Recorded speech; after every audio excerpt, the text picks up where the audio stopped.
ఎలాగైనా సరే ఒకే ఒక్కసారి ఒక్కసారి అరే రే రే రే రే మీ మిత్రుడు ఆ బిల్వమంగళమూర్తి గారిని మన ఇంటికి ఆహ్వానించరాదా అని. నా నీతికి మాత్రం భంగము రానియను మీరు నమ్మితే నాకు అంతే చాలు. ఆతని రప్పించడం మాత్రం అంత అలవేని కార్యం మాత్రమే కాదు. ఎందుచేత? మహాపండితుడు వ్యాసుని కంటేనా? విశ్వామిత్ర మహర్షి కంటేనా? బహునీతి విప్ర నారాయణుడి కంటేనా? మణి పరస్త్రీ పరాణముఖుడు తెలియనా? ఋష్య శృంగుని కంటేనా? ఎందుకండి లక్కకడ బేరములు యుద్ధులు దారసిందు వరకే మీ మగవారు యుద్ధులు దారసిందు వరకే పురుషాఘనులెంతలేసి సామంతముడాడినను యుద్ధులు దారసిందు వరకే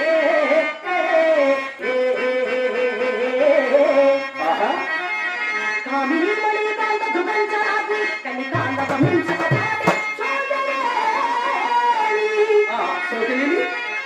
జంతటి పండితుండైనా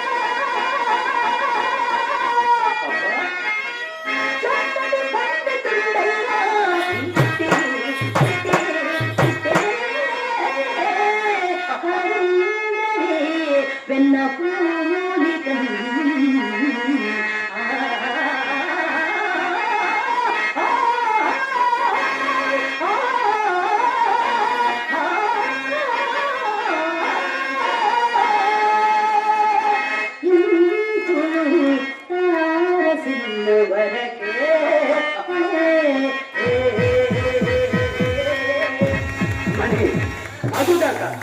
ఇదిగో అతని భార్య భూలోక రంభ. ఆహా ఏమి చెప్తిరి భార్య భూలోక రంభ. సరేనండి, ఆయన భార్య రంభే ఒప్పుకుంటాం. మరి మీ భార్య ఎప్పుడు చూశాడు పాపం? ఎప్పుడు నన్ను చూడటానికే సరిపోయింది. అయ్యో ఈ రోజు ఆదివారం ఈ పూటైనా ఇంటికి వెళ్ళండి అంటే ఏనాడైనా వెళ్ళాడటండి. ఎప్పుడు దీపం చుట్టూ పురుగులాగా మా ఇంటి చుట్టూ తిరగడమే. ఆవిడ్ని ఎప్పుడైనా చూస్తే కదా అందచందాలు గుణగణాలు తెలిసేది. అయినా మీ ఒక్కళ్ళ సంగతి ఏముందిలే. ఇంటి వద్ద సర్వాంగ సుందరమైన తమ తమ భార్యల్ని విడిచిపెట్టి పరాయిస్తున్న పొందు కోసం సాధులకు జనువారిలో ఎవరి భార్య చక్కని కాదు చెప్పని నాకు. అయినా ఒకరి భార్య సంగతి మనకేలా, ముందు తమరి భార్య సంగతి చెప్పరాదు. తమరి భార్య ప్రాణములు కలిగినట్టి పసిడి బొమ్మ, ప్రాణములు కలిగినట్టి పసిడి బొమ్మ, అవయవములు కలిగిన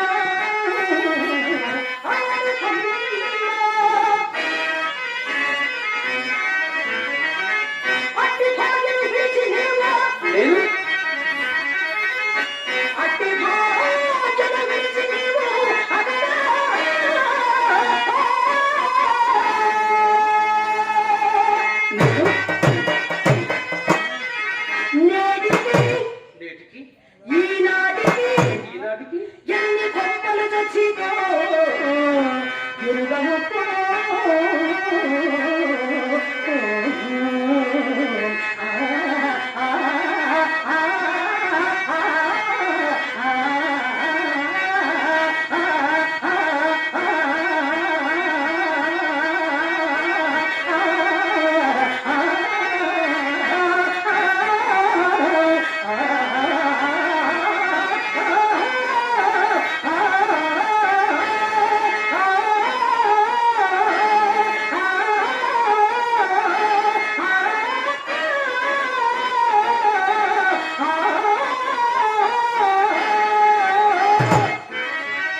ఎలాగైనా సరే ఎలాగైనా ఒకే సరే. ఒక్కసారి నువ్వు శాంతం వినవయ్యా ముందుగానే ఎలాగో ఒకే ఒక్క- అంటే ఒక్కసారి ఉత్సాహం పెరిగి నిరుత్సాహపడిపోతే కష్టం కదా.